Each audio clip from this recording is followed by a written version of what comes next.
from the area is big as Germany. Population is 91 million, what makes it comparable to Philippines. By the way, German also 90 million. So is, I think, the second or third biggest population here in Southeast Asia. We have a stable political environment. Even Vietnam is still a communist country, has only one party. But I think I know when I speak about communist countries, because I grew up in East Germany. I escaped to West Germany before the war came down, and so I have a lot of experience how real communism feel about. And that what Vietnam, what you see now in Vietnam, has nothing to do with this classical communism like in the countries in the Eastern Bloc or in Soviet Union or in East Germany. We have a young workforce, I think 29 years. That might be in the Philippines, means not so much. In Europe, in Germany, that is like I introduce almost a kindergarten, because the average age for the labor force is 44. We have GDP growth 6.7, so not anymore 2 digits, but still the country developed very well. We have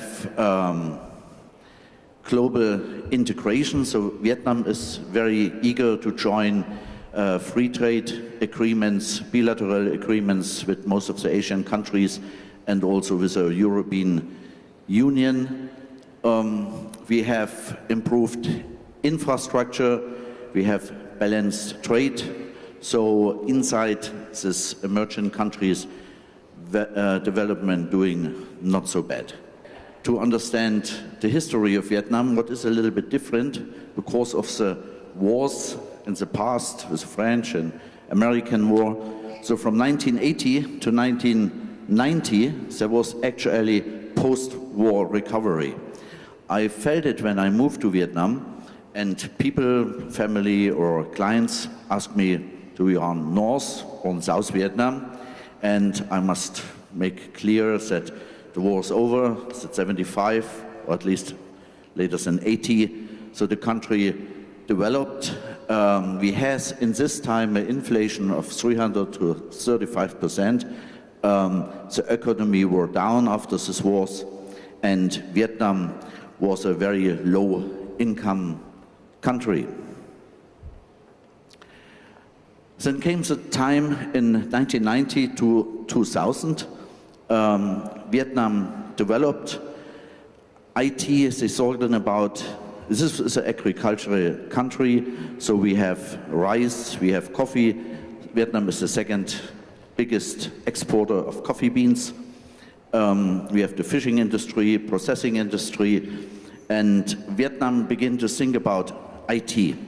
They're looking to India, we're looking to the Philippines, and that we can too, and the government try to make some decisions, some laws, some regulation that an IT industry could be grow up in this country, and some thoughts how to do it was made.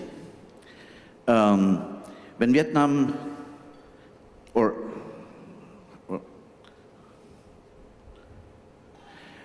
when we see now how Vietnam is ranked, I also surprised from this quotes in pioneering BPO location #1 and Ho Chi Minh, Hanoi under the top 20 outsourcing cities. How came that in a time from only 15 years since 2000 and 2010 or 2015?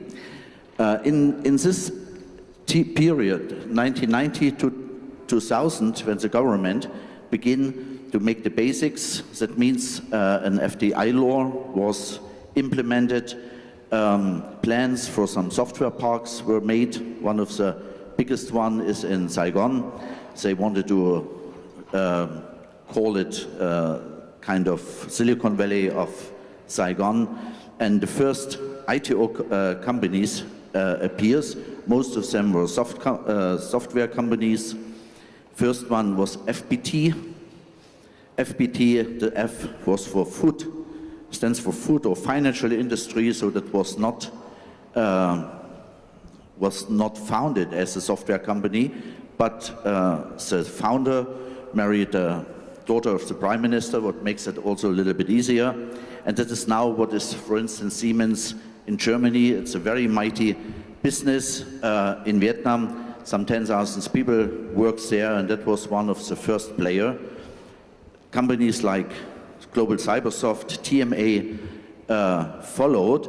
They were founded by so-called overseas Vietnamese. You know, when you go back in the 80s, there were some boat people left Vietnam. A big community settled down in Northern California.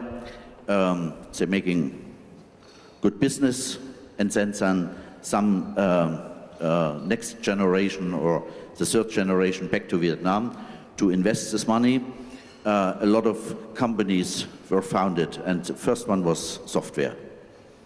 In 2010 was another hub in Vietnam. First, that is in the time when I came, first this law for foreign direct investments were changed. So in Vietnam, you can pretty easy found a company as 100% foreign direct investment. You don't need a local partner. There's no barriers for investments. So the companies you can found for $50,000, $20,000. And it is easy to transfer money in the origin countries. Vietnam established tax incentives special for IT industry, but for all investors. So I have heard here about Metro Manila and the provinces and differences in tax incentives. In Vietnam, currently you pay for CPI, corporate income tax, and the software industry 5% the first 14 years, and then it's got up as 10%. Regular corporate income tax is 20, went down from 25 to 20%, and what is good as an investor, for personal income tax gained from profit of a company, it's 0 when you own the company 100%, or only 5% when you have shared investment. In this time, the first BPO companies came up. Why so late compared with software industry? Because Vietnam government didn't understand really what BPO is. For them was IT, was software development, and all incentives was granted only for software development. But they were learning, and nowadays Vietnam understands it, is considered, look, especially for Philippines and India, and invested also from the government and special business parks to make BPO available. With the development of the business, the first business organization was founded. You might have a little bit like a déjà vu when you consider Philippines 20 years ago. In Vietnam, it came late, but nowadays we have some organization like the IT service organization VNITO. We have in Saigon the Ho Chi Minh Computer Association, HCA. I have heard about 70 business parks or business areas, especially for BPO in Philippines. We have not so many, but when you consider or when you show on the map, there is an area around Hanoi, and there are some, they call it high-tech parks. There is an area in the middle of Vietnam that is in Da Nang. This is considered now the universities deliver excellent stuff for software, for IT. And there is the south, of course, represented by Saigon, but also in the provinces, in the Mekong Delta. And you see in the south, this Mekong has 3 or 4 big entries in the South China Sea. And there's a city of Kanto, that is the capital of the Mekong Delta. And this is considered, especially for BPO, a very good location in the province. 2 years ago, we set up their subsidiary for 400 people working there right now, and we have made very good experiences to go in the provinces. In opposite to here, we don't get incentives in the province. We only get incentives in Ho Chi Minh. When we're going right now, 2010 on onwards, IT business has increased dramatically. Also the production of hardware. Also big companies, especially from South Korea and from Japan, are there, making an investment in some billions, especially Samsung, Intel, IBM. So the value of IT exports on the export of Vietnam increased in only some years from 12% of 31%. Every year come in more than 100,000 software engineers on the labor market. We have a lot of training center to make low educated people able to work in the BPO industry. And we have a trend for high-end manufacturing. What I mentioned, for instance, all the Samsung or almost all the Samsung telephones here in Asia are produced in Vietnam. Export is 45 billion in high-tech products. Only a small example of global companies. My first company, what I set up in Vietnam, was the company DIGI-TEXX. Compared with companies here, and I remember when I visited SBI first time in the year 2000, it's still small, it's still not so developed in quantity and also in quality. We don't have this high-skilled workers in Vietnam.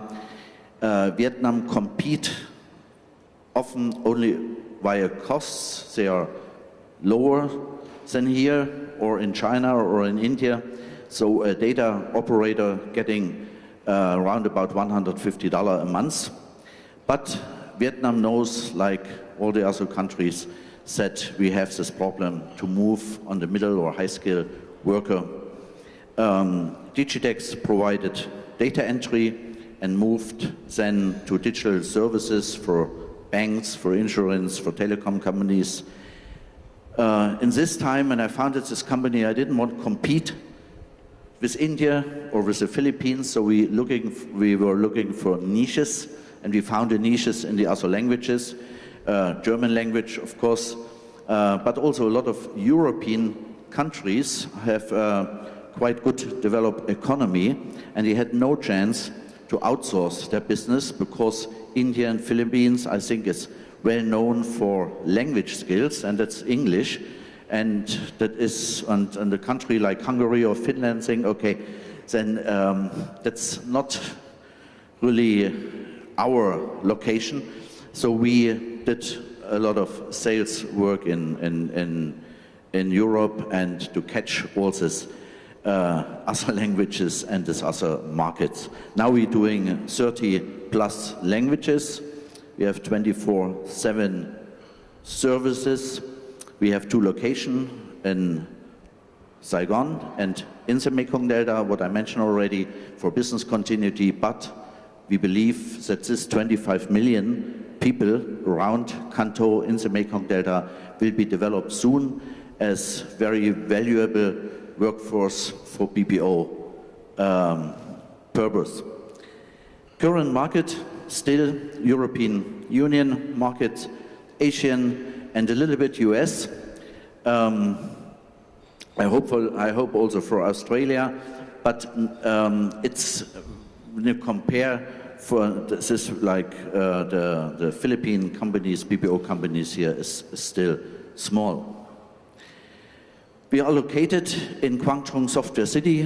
Why I mentioned that, Kwangtung Software City decision was made in the 90s to make this big business park, software park, available for Saigon in the suburbs. There was an old barracks from the South Vietnamese Army, exhibition center, camping ground, and nobody believed in this time that could be a center of IT.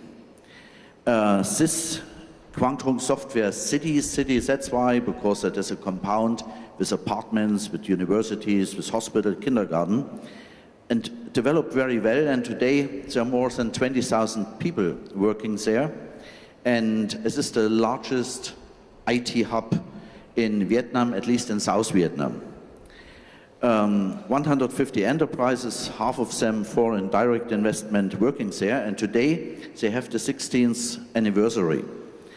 And that's my first congratulations to them. And I'm very thankful for this park because it makes my investment could grow fast and give me the very good infrastructure to do the things in Vietnam. In DIGI-TEXX and in my other company for GHP Far East, now Swiss Post Solution, I sold my shares working only 3,000 people, what is for Vietnam already much, for Philippines a small number, but we are trying to grow this business. Vietnam is not able to make any voice services because language skills are still poor and could not be compared with this location, and we're trying to getting here partner or alliances with other companies so we can take over these things what could be a little bit more harder to do here or in India, and we would deliver our demands on requirements on voice services, so, for instance, to the Philippines. We founded VNITO, and on behalf of the VNITO, I'm here. That is VNIT Outsourcing Conference. So this is organization what represent not only software development, what represent software development and BPO industry, came a little bit late. Goal is to put all provider of BPO and software together, to talk with the government, to appear better in the market, to going together in some new markets. And the first conference took place in 2015, was quite successful. A lot of international companies had a look to Vietnam, was curious what happens there. And in October this year, we're making the second one. And that was already quite, in these 2 years, that was quite good developing. And we have some more interesting topics as in our first meetings. Global trends. Vietnam ranked on the first place, Philippines by the third in coast environment.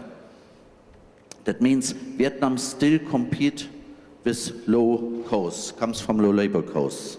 But we have two challenges. We're talking here already today about new services, digitalized services, back from this document-based services about robotics.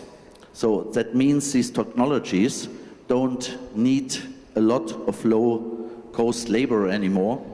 And when there is no need for low-cost labor anymore, people can do it in the original countries.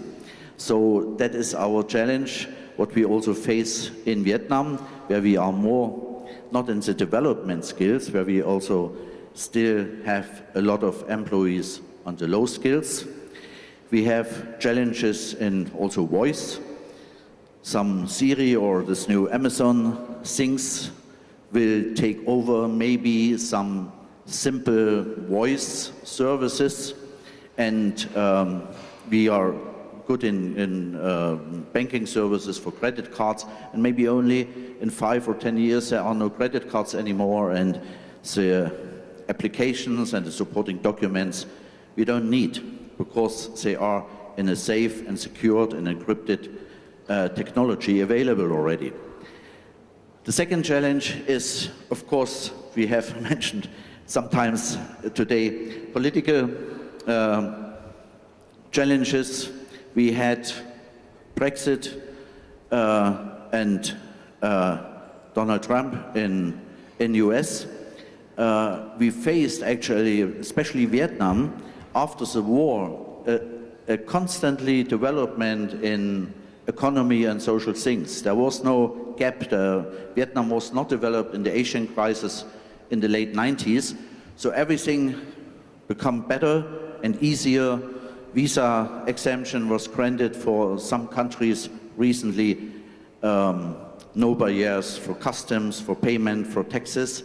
And since 1 year, it seems that it's a little bit different. And it is not only the UK decision or the election in the US, there are also in Europe some elections are coming up, and there are also some parties.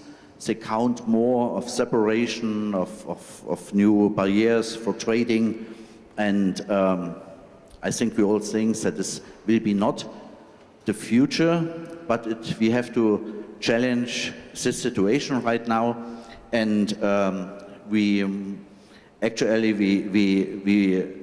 should be here in the Asian countries as develop a market or also a labor force together to be another part in the world, not only Europe and US and Japan and China, so like not the European Union but the ASEAN Union, to challenge or to answer these challenges, what happens in the world right now. What next? Vietnam will go this way. There are no political problems, no religious problems that will develop the country. Enterprises, foreign investments are welcome. And by the way, Vietnam is also a very beautiful country with nice people. It's 2,000 kilometers long, so you have a north with seasons, and you have the south, like here with raining and dry seasons. You are all welcome to visit Vietnam for recreation or for business. Thank you very much.